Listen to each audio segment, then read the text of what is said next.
School of ত্রিপুলির পক্ষ থেকে আপনাদের সবাইকে স্বাগতম। আজ আমরা ডিসি সার্কিটের খুবই গুরুত্বপূর্ণ একটি চ্যাপ্টার নোডাল অ্যানালাইসিস সম্পর্কে আলোচনা করব। তো ফার্স্ট অফ অল আমরা যদি ডেফিনেশন দেখি, ডেফিনেশনে বলা হয়েছে nodal analysis is a method where two or more branches meet is called a node. তার মানে নোডাল অ্যানালাইসিস হচ্ছে এমন একটি প্রক্রিয়া যেখানে দুই বা তার অধিক ব্রাঞ্চেস এসে মিলিত হবে। তার মানে এই চিত্রটার দিকে যদি আমরা লক্ষ্য করি, এখানে যদি আমরা একটা বলেছি কি দুই বা তার অধিক ব্রাঞ্চ, তো এখানে যদি আমরা দেখতে পাচ্ছি, এখানে যদি একটা নোড মনে করি, এখানে দেখতে পাচ্ছি তিনটা ব্রাঞ্চ এসে মিলিত হয়েছে, তার মানে এই প্রান্তটাকে আমরা একটা নোড বলতে পারি।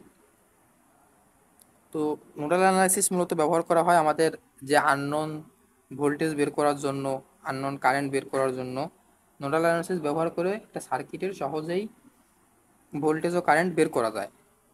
তো নোডাল অ্যানালাইসিস ম্যাথ সমাধান করার জন্য কিছু জিনিস আমাদের মনে রাখতে হবে, যেমন ফার্স্ট অফ অল আমাদের বের করতে হবে নোড সংখ্যা।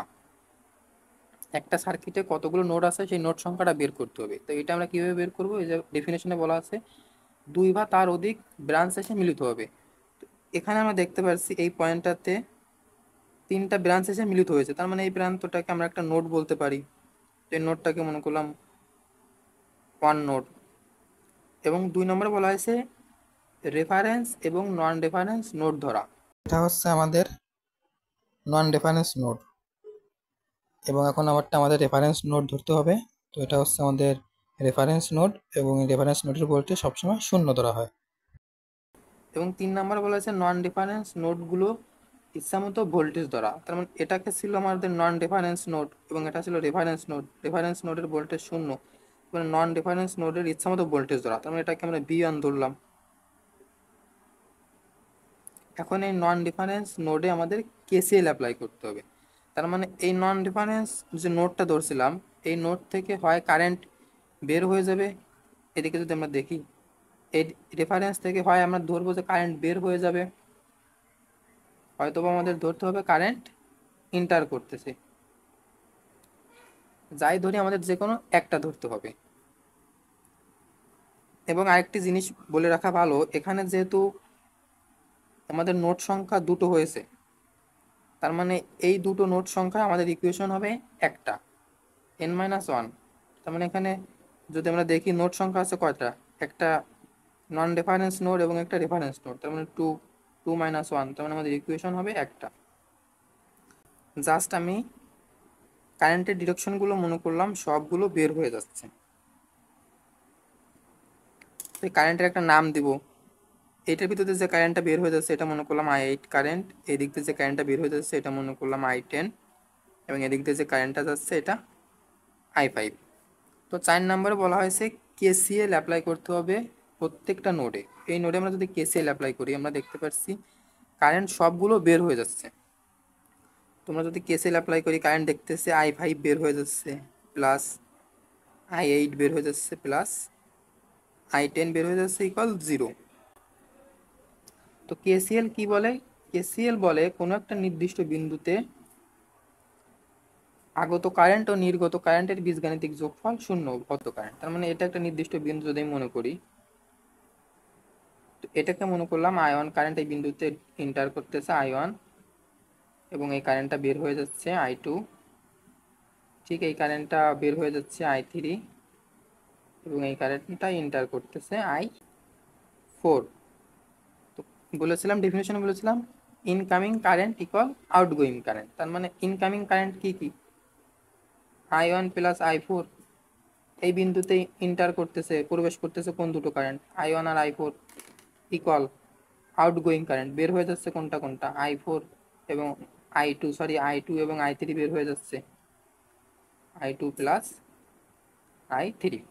জাস্ট এইখানে এটা করে নিয়েছি যে কারেন্টগুলো বের হয়ে যাচ্ছে সেই কারেন্টগুলোর যোগফল ইকুয়াল শূন্য। তো এখানে I5 এর মান কত? I5 এর মান দেখতে পাচ্ছি 5 অ্যাম্পিয়ার, প্লাস এখন I8 এর মান কত? I8 এর মধ্যে প্রবাহিত কারেন্ট কত? দুই প্রান্তের ভোল্টেজ পার্থক্য ডিভাইডেড বাই দ্য রেজিস্টার। তো দুই প্রান্তের ভোল্টেজ পার্থক্য, প্রথম প্রান্তের ভোল্টেজ পার্থক্য কত? আমরা যে নোডটাকে আমরা ভোল্টেজ বের করব ওই নোডটাকে আমরা সবসময় হায়ার নোড মনে করব ওই নোডের ভোল্টেজটাই সব থেকে বেশি, তার মানে এই নোডের ভোল্টেজ বেশি যদি হয়, কারেন্টটা সবসময় বেশি থেকে কমের দিকে প্রবাহিত হবে। তার মানে V1 মাইনাস এখানকার ভোল্টেজ কত, 0 ডিভাইডেড বাই আর, রেজিস্টার কত ছিল 8, প্লাস I0 মানে I10, তো I10 এর কারেন্টটা কত, এদিক থেকে যদি আমরা দেখি দুই প্রান্তের বিভব পার্থক্য V1 মাইনাস 10 ডিভাইডেড বাই, এটা রেজিস্টার কত ছিল 10 ইকুয়াল 0।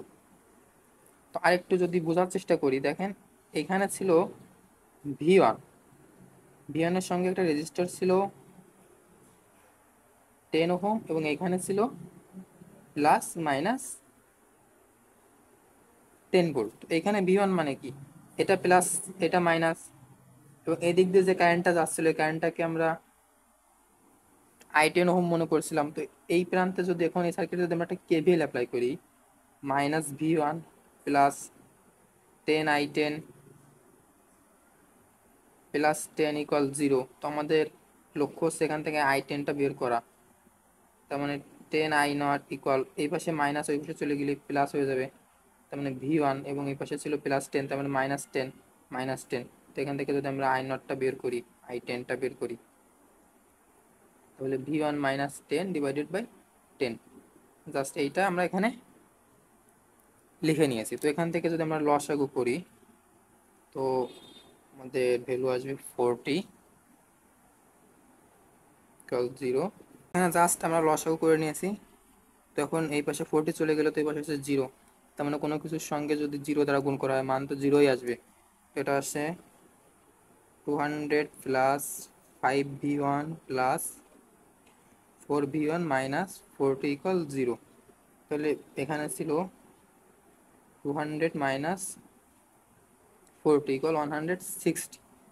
তো 160কে যদি আমরা উপাশে নিয়ে যাই, তাহলে মাইনাস 160 এবং 5 এবং 4, তাহলে আছে 9V1 equal minus 160, V1 equal minus 160 divided by 9